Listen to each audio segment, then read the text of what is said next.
ታፈቅረኒኑ ረአይኪ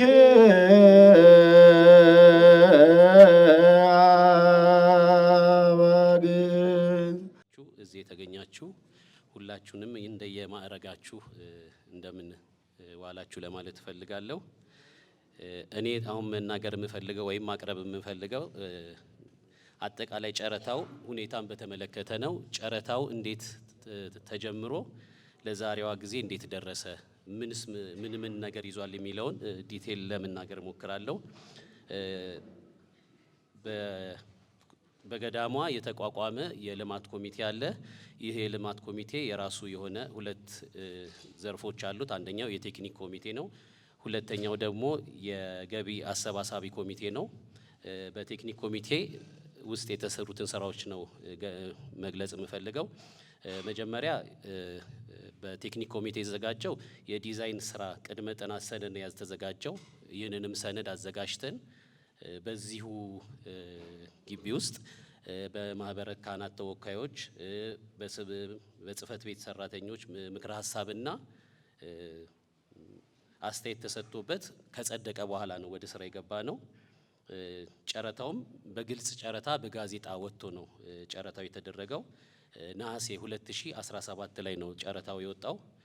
በጨረታውንም ከ20 በላይ ደረጃ 1 የሆኑ ዲዛይኑ ላይ ተሳትፈው ለማድረግ ጨረታውን ገዝተዋል። ከነዚህ ከ20 ተጫራቾች ውስጥ 10 ተጫራቾች የወሰዱትን ዶክመንት ሞልተው ለመወዳደር መልሰዋል። እነዚህን ተጫራቾች በእኛ መስፈርት ባዘጋጀነው መስፈርት ለማወዳደር በተሰጠን ኃላፊነት መሰረት አወዳድረናል። የዚህም በቴክኒክና በፋይናንሻል ውድድሩን በተመለከተ ከሀገረ ስብከትም ሆነ ከወረዳ ቤተ ክህነት ጽሕፈት ቤት የተገኙ ታዛቢዎች በተገኙበት ነው ሁሉም ፕሮሰስ ያለፈው እና ይህም ፕሮሰስ ያልፍ ደግሞ ምንም አይነት ቅሬታም ጨረታው ላይ አልቀረበም። ያለ ቅሬታ ያለ ምንም ቅሬታ ነው የተከናወነው። በመጨረሻም አሁን እነዚህ 10 የተጫራች ዲዛይኑን የሰሩ ሰዎች ተወዳድረው አሁን ለዛሬዋ ለፊርማ ከኛ ጋር ለመፈራረም የቀረበው ኢሜጅ ኮንሰልቲንግ ድርጅት ጨረታውን በአንደኝነት አሸንፎ ለሱም የአሸናፊነት ደብዳቤ ተሰጥቶታል። አሁን ምናልባት ጨረታውን እንዲስ ማለት በጣም ብዙ ስራ ነበረው። ከአንድ ወር በላይ ነው ጨረታው ጋዜጣ ላይ የዋለው። 10ሩም ተጫራቾች የራሳቸው ትንሽ ለየት አድርገነዋል ግብአትም እንዲሆንን ለማድረግ ብለን ወደ 10ሩም ተጫራቾች የራሳቸውን ዲዛይን ሰርተው ነው የቀረቡት። ማለት ምን ይመስላል የሚለውን ዲዛይን ለማድረግ ይህም ደግሞ ለኛ ነገ ለምንሰራው ነገር 10 ተጨማሪ ግብአቶች እንድናገኝ ይረዳናል ማለት ነው። አሁን የቀረበው ዲዛይን ይሄ አሁን እዚህ ጋር ምናልባት ከጀርባችን የምታዩት እንደ መነሻ ነው እንጂ በቃ ዲዛይኑ ይሄ ነው ለማለት አይደለም። ከዚህም ተሻሽሎ ከነሱ ጋርም እየተመካከርን እያሻሻልናቸው የምንሰራቸው ነገሮች ይኖራሉ። ምናልባት ይሄኛው ስላላለቀ ማናችሁም ሰዎች የቤተ ክርስቲያን ልጆች የሆናችሁ ሁሉ ይሄንን ያገባኛል እንዲህ ቢጨመርበት ሀሳብ ካለ ይሄ አሁንም ዝግ አይደለም፣ ሀሳብ መስጠት ይቻላል። አሁን የጨረታውን ያሸነፈው ኢሜጅ ኮንሰልቲንግ ድርጅት የሚሰራው ስራ ምንድን ነው ከተባለ አሁን እዚህ ላይ ሊሰሩ የሚችሉትን እነዚህ ዲዛይኖችን ሙሉ ስራዎችን አርኪቴክቸራል፣ ስትራክቸራል፣ ኤሌክትሪካል፣ ሜካኒካል እና ሌሎች ተዛማጅ የሆኑ ዲዛይኖችን ሰርቶ ይሰጠናል። እነዚህን ቅደም ተከተሉን እየተጠበቀ በእኛ እየተገመገመ የመጨረሻውን ይሄ በቃ አሁን ተስማምተናል ብለን ስንል የመጨረሻውን ዲዛይን ሰርተው ለመንግስት አካል ለሚመለከት የመንግስት አካል ወስደው አጸድቀው ያመጡልናል ማለት ነው። ከዛ ይሄን የጸደቀውን ዶክመንት ይዘን ደግሞ እኛ ከነሱ ጋር አብረን ሆነን ተጫራች ስራውን የሚሰራ ኮንትራክተር እናወዳድራለን ማለት ነው። እሱን ካወዳደርንና ልክ እንደዚሁ አሁን እንዳለፈው ጨረታው እንዳለፈው ፕሮሰስ ሄደን ህንፃ ስራ ተቋራጩን ከመረጥን በኋላ ደግሞ ማለት ኢሜጅ ኮንሰልቲንግ የማማከሩንና የመቆጣጠሩን ስራ አንድ ላይ ነው የሚሰራው።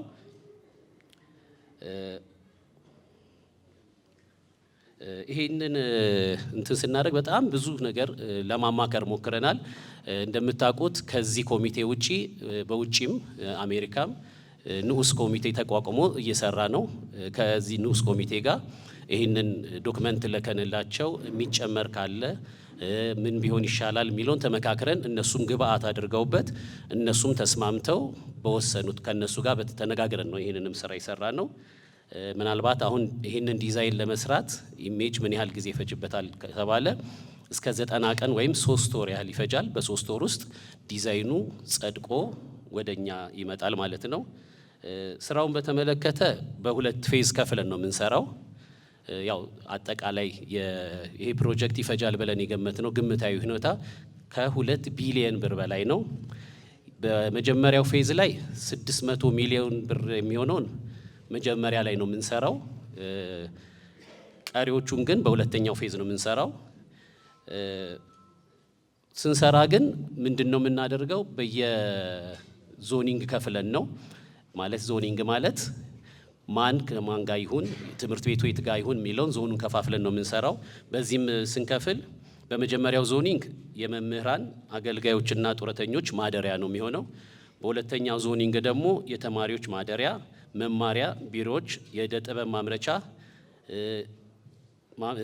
ላይብረሪ እና የተለያዩ አገልግሎት የሚሰጡ አነስተኛ ከቤተ ክርስቲያኗ ባህሪ ጋር ሊሄድ የሚችሉ ሱቆችም ገቢ ማስገኛም ይኖራቸዋል።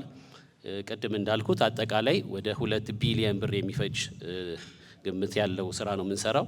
አጠቃላይ ይህንን ግቢ ስንመለከት ወደ 10248 ካሬ ያህል ስፋት ያለው ቦታ ነው። በዚህ ቦታ ላይ እኛ ኔት ልንሰራ የምንችለው ወደ 9357 ካሬው ላይ ነው። መንግስት ደግሞ በሰጠን ፋር በሚል እንትን ቴክኒካል እንትን አለው የራሱ መስፈርት መጠበቅ ያለብን ነገር ስላለ በዚህ ቦታ ላይ እስከ 51240 ካሬ ላይ ይህን ቦታ መጠቀም አለብን። ያ ማለት ያው እኛ ያለን 10,000 ነው፣ ግን 51,000 ምናምን የሚመጣው ወደ ላይም ሰርተን ነውና አጠቃላይ ያለው ነገር ይህን ይመስላል።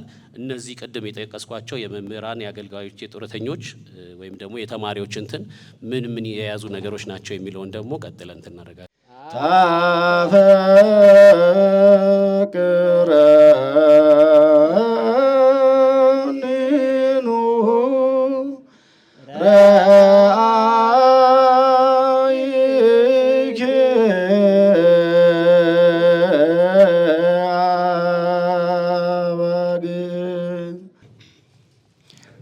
አመሰግናለሁ።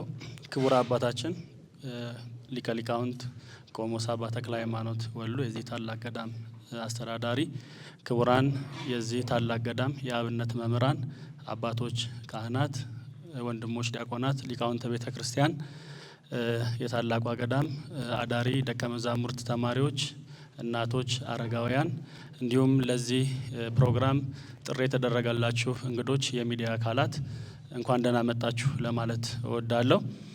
በመቀጠል ይሄ ከጀርባችን የምትመለከቱት የዲዛይን መነሻ እንዲሆን የተደረገበት ወይም ደግሞ ለዚህ መነሻነት የተሰጠው የአማካሪው ድርጅት ከዚህ በፊት ባወጣነው ነሐሴ ላይ ባወጣነው ጨረታ ሰነድ መነሻነት ለ210 ተማሪዎች በሚል መነሻ እንዲሆን በዛ ግብአት ተነስቶ የሰራው ዲዛይን ነው። ከተወዳደሩት ወይም ደግሞ ጨረታ ሰነዱን ከገዙ 20 ተወዳዳሪዎች 10ሩ አስገብተው ከ10ሩ ደግሞ በተለያዩ በወጣው መስፈርት መሰረት ያለፈው ኢሜጅ አማካሪ ድርጅት የሰራው ዲዛይን ነው።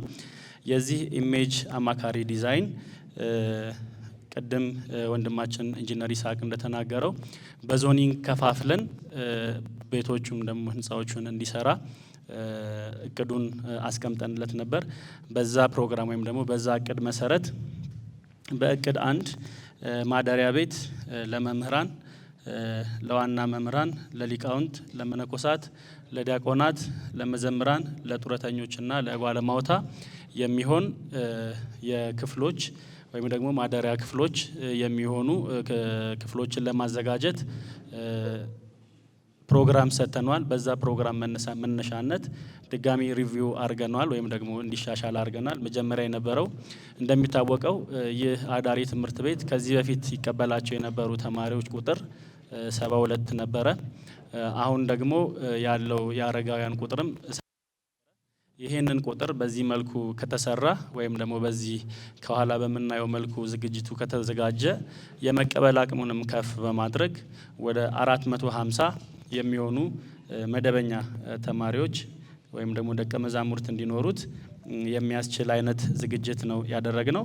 በእነዚህ 4400 ካሬ ላይ ቅድመ መደበኛ ወይም ደግሞ የመምህራንና የአገልጋዮች የሚባለው ክፍል በ4400 ካሬ ላይ ይጠናቀቃል ማለት ነው።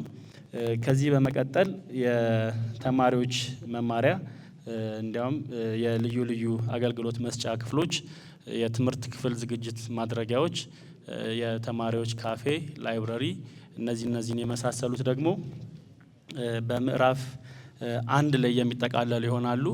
ይሄንን ህንፃ መገንባት ሲጀመር በሁለት ምዕራፍ እንዲጠናቀቅ ለማድረግ ጥረት እያደረግን ነው። በመጀመሪያው ምዕራፍ ቅድም ከላይ እንደተናገርኩት ለተማሪዎች በተቻለ መጠን 450 ተማሪዎችን መቀበል የሚችል ወይም ደግሞ ያንን ለማገልገል የሚችል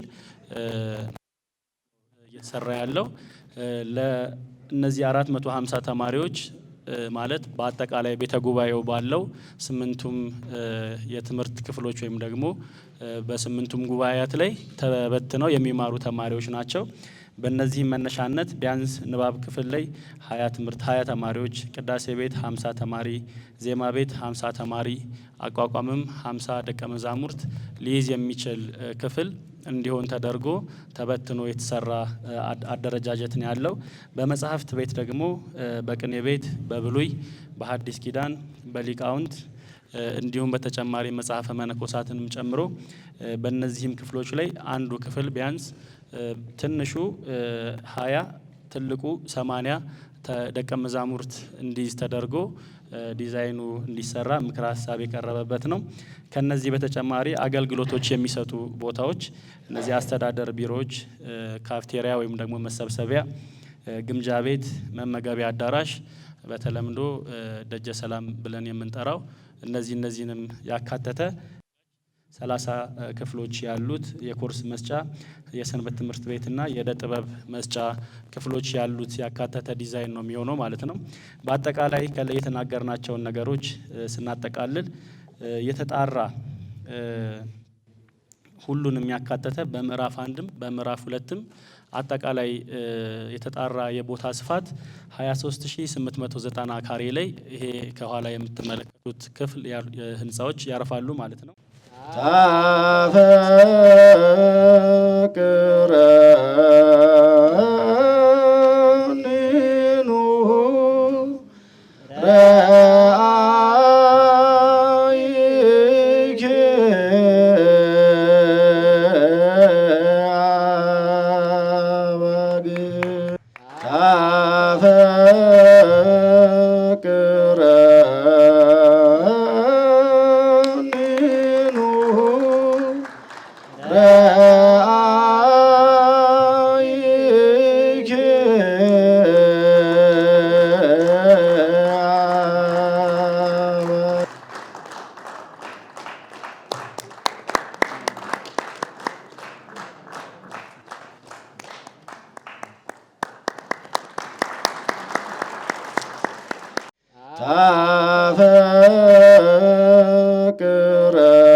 እንደምን አረፈዳችሁ።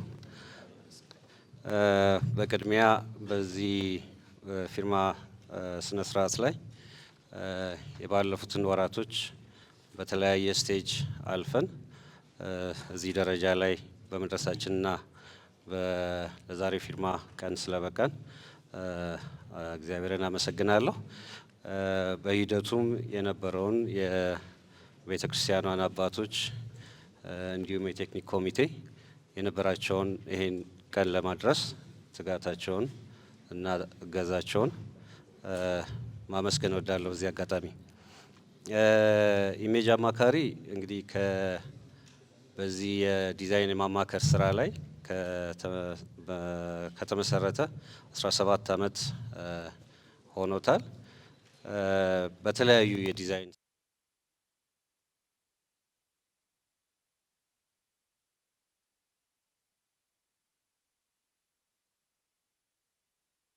የህንፃ ግንባታ የዲዛይን ዘርፍ ላይ እንሳተፋለን።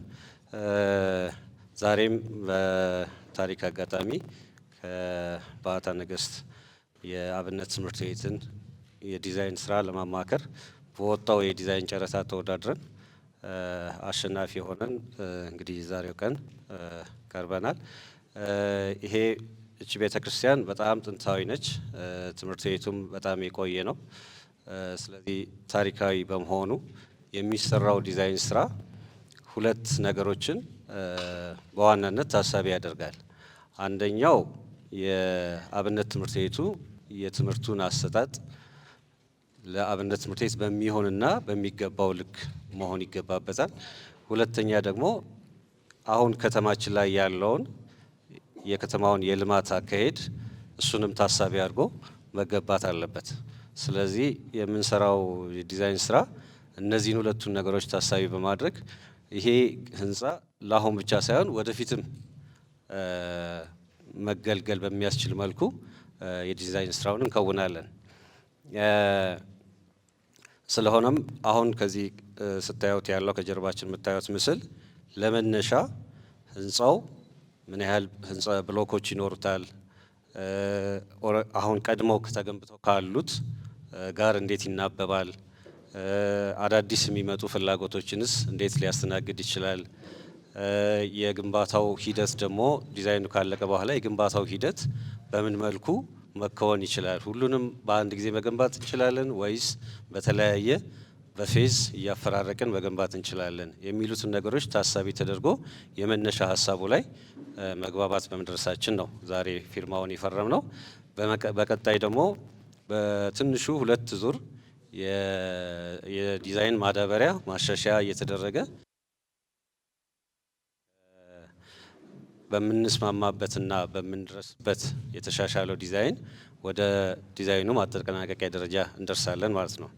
ስለዚህ ከዚህ በኋላ ያለንን አቅም ዲዛይኑን ለመፈጸም የቤተክርስቲያኗንም ፍላጎት የከተማ መስተዳድር ለግንባታ የሚፈልግብንን ሪኳየርመንቶችንም ታሳቢ ባደረገ የህንፃውንም ሴፍቲ እና ዘላቂ ወደፊት ከዚህ በኋላ ለሚቀጥሉት 50 እና 100 ዓመት ማገልገል በሚችል መልኩ ዲዛይን አድርገን ለማስረከብ ተዘጋጅተናል። በተረፈ እግዚአብሔር የጎደለውን ይሙላልን። አመሰግናለሁ።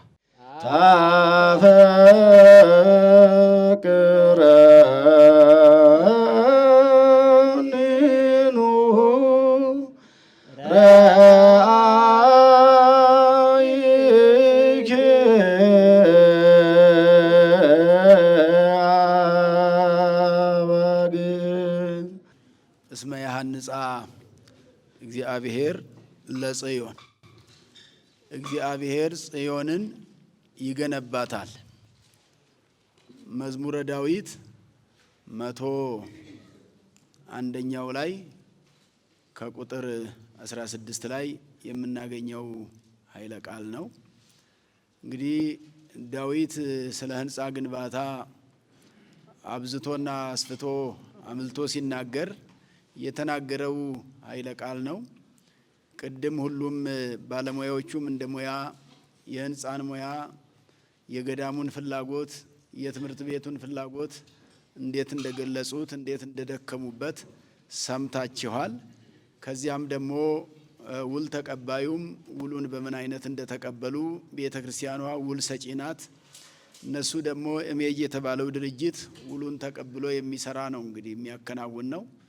እንግዲህ በዚህ ላይ በይበልጥ እንደው የገዳሙ ማህበረሰብ መምህራንም ደቀ መዛሙርትም በሙሉ በዚህ መርሃ ግብር ላይ በጣም ሊመሰገኑ የሚገባቸው አካላት አሉ።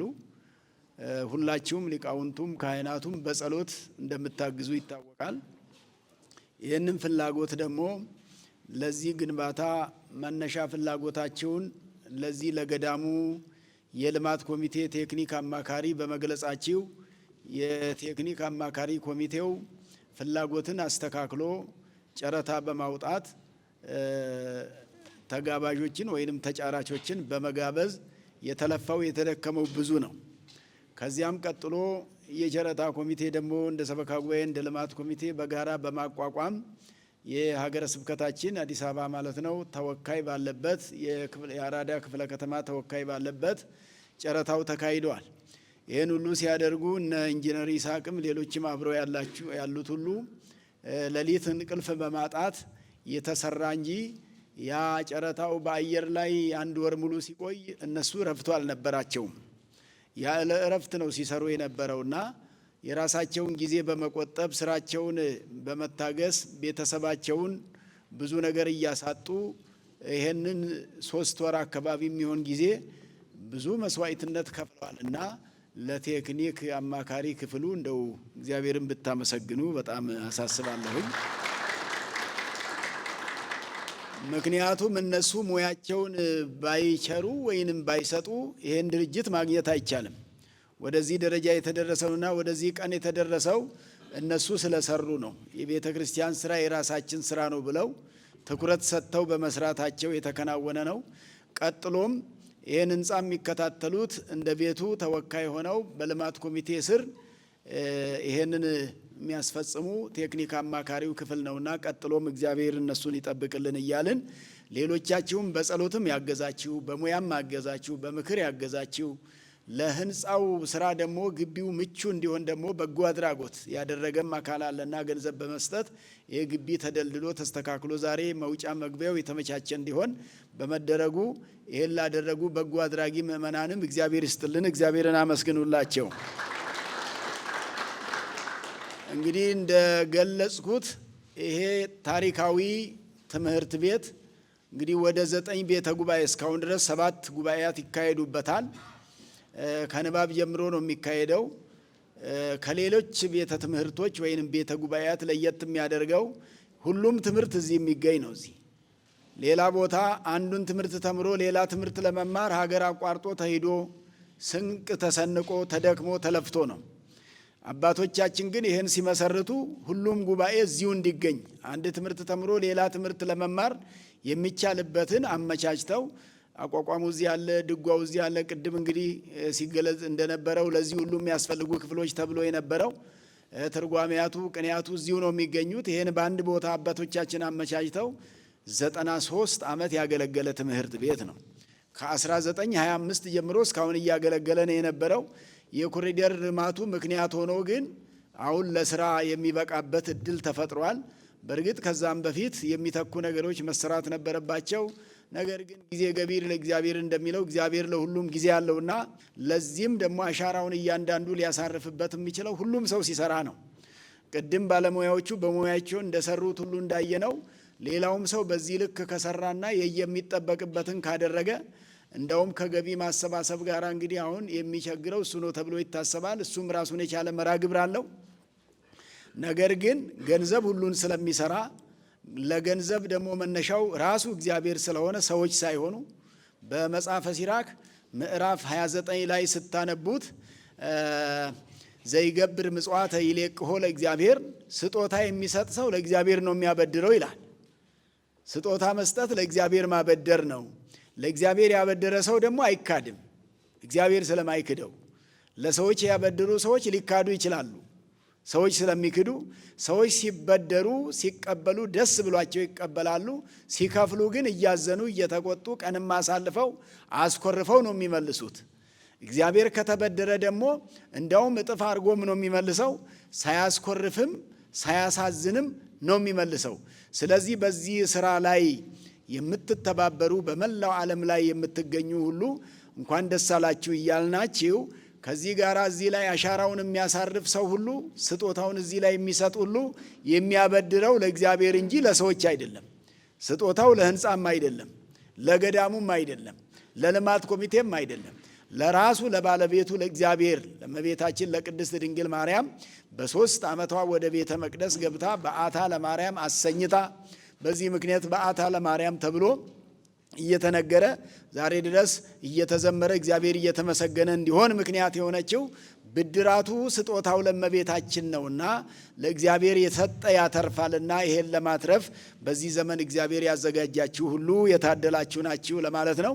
እንግዲህ የምንሰጠው አደራ ለዚህ ለድርጅቱ ለኢሜጅ አማካሪ ድርጅት ይህንን ስታማክሩ እኔ በቀደምም በጽህፈት ቤትም እየተነጋገርን ነበረ። እድለኞች ናችሁ ነው እኔም ብላችሁ ይሄን ለመገንባት ታድላችሁ ተመርጣችሁ ነው። እኛ ከመነሻውም እንደሚታወቀው በቤተ ክርስቲያን ብዙ ጊዜ በሀገረ ስብከትም በኩል በጠቅላይ ቤተ ክህነት ቤተ ክርስቲያናችን ላይ በየአጥቢያዎች ሁሉ ብዙ ስራዎች ይሰራሉ። ብዙ ጊዜ የለመድነው አካሄድ በግብዣ ነው። ብዙ ጊዜ ስራዎች የሚሰሩት ባለሙያዎች እየተጋበዙ ኮንትራክተሮች እየተጋበዙ ነው። እኛ እዚህ ስንመክር ምንድነው የተባባልነው? እስቲ እግዚአብሔር ይምረጥ፣ ማንንም እኛ አንምረጥ፣ ግልጽ የሆነ ጨረታ እናውጣ ነው የተባለው። ግልጽ ጨረታ እንዲወጣ ተደረገ። እግዚአብሔር የወደደው ቀበደም ሆነ ዘለቀም ሌላም ሰው ቢሆን እግዚአብሔር የጠራው እሷ ራሷን ትጥራ ተብሎ እድል ነው የተሰጠው። በዛ መሰረት ግልጽ ጨረታ ሲደረግ በጋዜጣ ታውጆ ነውና ቅድም እንደተገለጸው ሂደት ተፈጠረ። በዛ ሂደት ውስጥ ማን መጣ? እነዚህ መጡ ማለት ነው። ስለዚህ እመቤታችን ናት የጠራቻቸው። በቀደም ስንገናኝና ስንተዋወቅ ግን እኔ የድርጅቱ ስራ አስኪያጅ እኔም የበዓታ ዕለት ነው የተወለድኩት አሉ። ለዚህ ነው እንግዲህ ግልጽ ጨረታ የወጣው መሰለኝ። እሳቸውን ሊጠራ ፈልጓቸው መሰለኝ።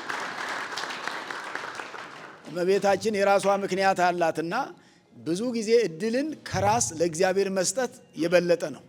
እኛ እናውቃለን ከማለት በላይ እግዚአብሔር ያውቃል፣ እኛ እንሰራለን ከማለት በላይ እግዚአብሔር ይሰራል ብሎ ማሰብ እንዲህ ነውና እመቤታችን ወደ ቤተ መቅደስ በ3 ዓመቷ እንደገባች ይህም ድርጅት ደግሞ እነሱም ዛሬ ወደ በዓታ ወደ ቤተ ክርስቲያናችን ገብተዋልና እንኳን ደስ አላችሁ እያልን እናንተ እድለኞች ናችሁ፣ እድሉን ተጠቀሙበት። ይሄ ቅድም ስንፈራረምበት የነበረው ወረቀት ሰው ሰራሽ ነው፣ ሃይማኖቱ ግን እግዚአብሔር ሰራሽ ነው። ይሄ በዚህ ጉባኤ ፊት የተገባው ቃል ኪዳን ግን የእግዚአብሔር ቃል ኪዳን ነው። ወረቀቱ ውሃ ቢደፋበት ይርሳል፣ ይፈርሳል። እሳት ቢያቃጥለው ይቃጠላል፣ እሳት ቢነካው አይኖርም ማለት ነው። እየተነጋገርንበት ያለው ምስክራችንን በዓታ ለማርያም ብለን እመቤታችንን ምስክራችን አድርገን እግዚአብሔር ምስክራችን እማኛችን ብለን የምንነጋገረው ግን እሳት የማያቃጥለው ውሃ የማያፈርሰው ዘመን የማይቀይረው ምናልባት እኛ ጀመርን እንጂ ላንፈጽም እንችላለን። ሌላ ትውልድ ሊሆን ይችላል የሚፈጽመው። ለሚፈጽመው ትውልድ የሚሰራ ውል ነው ማለት ነው።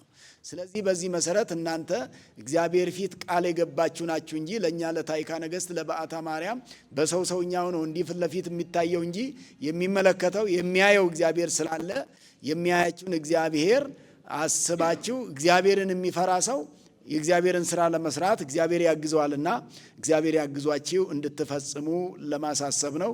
አደራውንም ከእግዚአብሔር ነው እየተቀበላችሁ ያላችሁት፣ ከመቤታችን ነው እየተቀበላችሁ ያላችሁት። እንግዲህ ትምህርት ቤት ካልተገነባ የአብነት ትምህርት ቤት ከሌለ ሃይማኖት የለም። ሃይማኖታችን ኦርቶዶክስ ነው ብሎ ሰው መናገር የሚችለው ሰንበት ትምህርት ቤት አገልጋይ ነኝ የሚለው ህንፃ ኮሚቴ ነኝ ይሄ የምንላቸው ነገሮች በሙሉ የሚነገሩት ቃለ ዓዋዲ ላይ የተቀመጡት አብነት ትምህርት ቤት ካለ ነው። አብነት ትምህርት ቤት ከሌለ ሃይማኖትን ለይቶ ለማወቅ ስለሚቸግር ሰለስቱ ምዕት የምንላቸው የአብነት ትምህርት ቤት ውጤቶች ናቸው።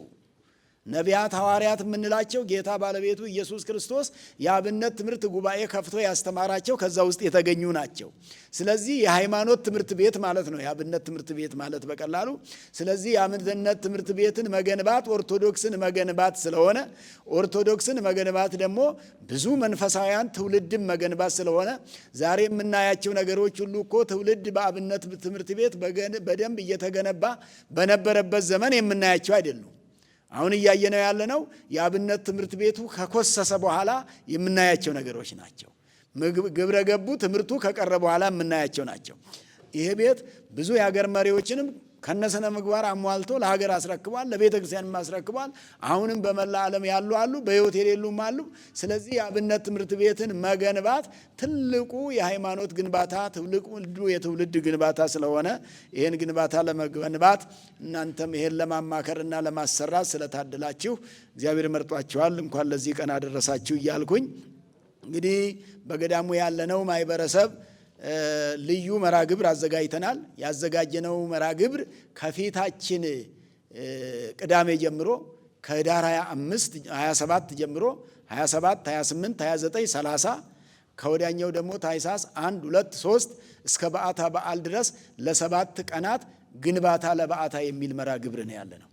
ግንባታ ለበዓታ ይገባል ማለታችን ስለሆነ በዚህ መሪ ቃል የሚጸልየው ጸሎት ይህን በተመለከተ ነው። ለ7 ቀናት መዋጮ የሚያደርገውም ይህን በተመለከተ ነው። የሚያማክረውም ይህን በተመለከተ ነው። ስለዚህ ይህን አስመልክተን ይህን 7 ቀን እንዲያሰብን በዓሉ ላይ እንድረስ። በዓሉንም ዝም ብለን አንጠብቅ። የበዓል ዝግጅታችንም ጸሎት ይሁን። የበዓል ዝግጅታችንም መዋጮ ማዋጣትና ለዚህ ግንባታ ቅድም ሲነገር እንደነበረው ሰምታችሁታል። ከ2 ቢሊዮን በላይ ሚሊዮን አይደለም፣ ከ2 ቢሊዮን በላይ የሚፈጅ ስራ ሊሰራ የተማሪ ቅበላውንም ከፍ ማድረግ ምናልባት አሁን ያሉን መምህራን 7 ወይ 8 ሊሆኑ ይችላሉ። ከዚህ በኋላ እስከ 30 መምህራን ዋና መምህራን ቢኖሩ ምክትሎች 30 ቢኖሩ 60 መምህር ሁሉ የማስተናገድ አቅም እንዲኖረው አስፍቶ ማሰብ ስለሚገባ በዚህ ልክ ነውና ገንዘቡ ዛሬ ስሙ ሲጠራ ሊያስደነግጥ ይችላል። ለእግዚአብሔር ማበደር የቻለ ሰው ካለ ግን ለእግዚአብሔር ምን 2 ቢሊዮን ምንም አይደለም። ለእግዚአብሔር ለሰው ነው ክብደቱና ስለዚህ ለሰው የከበደ ለእግዚአብሔር ቀላል ስለሚሆን ሁላችንም እንድንተባበርበትና በዚህ የምታዩትን ስራ ሁሉ ይሄ የመጀመሪያ ቀናችን ነው። ቅድም እንደተነገረው ከተለመደው አሰራር ትንሽ ለየት የሚያደርገው ብዙ ጊዜ ጅምሮች በመሰረት ማስቀመጥ ይጀመራሉ። እኛ መሰረት ማስቀመጥን ደግሞ ቀጥለን የምናስኬደው ሆኖ ከድርጅት ጋር ውል መፈራረም ተቋማዊ ስራ ስለሆነ ተቋምን ከተቋም ጋር ማስተሳሰር እንዲህ ቀላል አይደለም። እንደ ልማዳችን መሰረት ሳያስቀምጡ ህንፃ መስራት ይቻላል። መሰረቱን ሰርቶ ጨርሶ ማስቀመጥ ይቻላል፣ ችግር የለውም። ውል ሳይፈራረሙ ግን መስራት አይቻልም። ስለዚህ ውል ተቋማዊ ነው። ያ ደግሞ እንዲሁ መሰረትና ታሪክን ይዞ ለመሄድ የሚሰራ ስለሆነ ይሄ ትልቅ ታሪክም ስለሆነ በታሪክነቱ እንድትመዘገቡት ነው። እግዚአብሔር የተመሰገነ ይሁን። በጋራ እግዚአብሔርን እናመስግን። በመጨረሻ የኢትዮጵያ ኦርቶዶክስ ተዋሕዶ ቤተክርስቲያናችን ሚዲያ አለ። ከዛ የአዲስ አበባ ሀገረ ስብከት አለ። ከዛ ደግሞ ብዙ ሶሻል ሚዲያዎች አሉና ሁላችንም በጣም ከልብ እናመሰግናለን።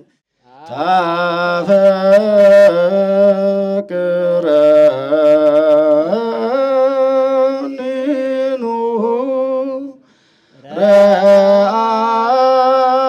ረአይኪ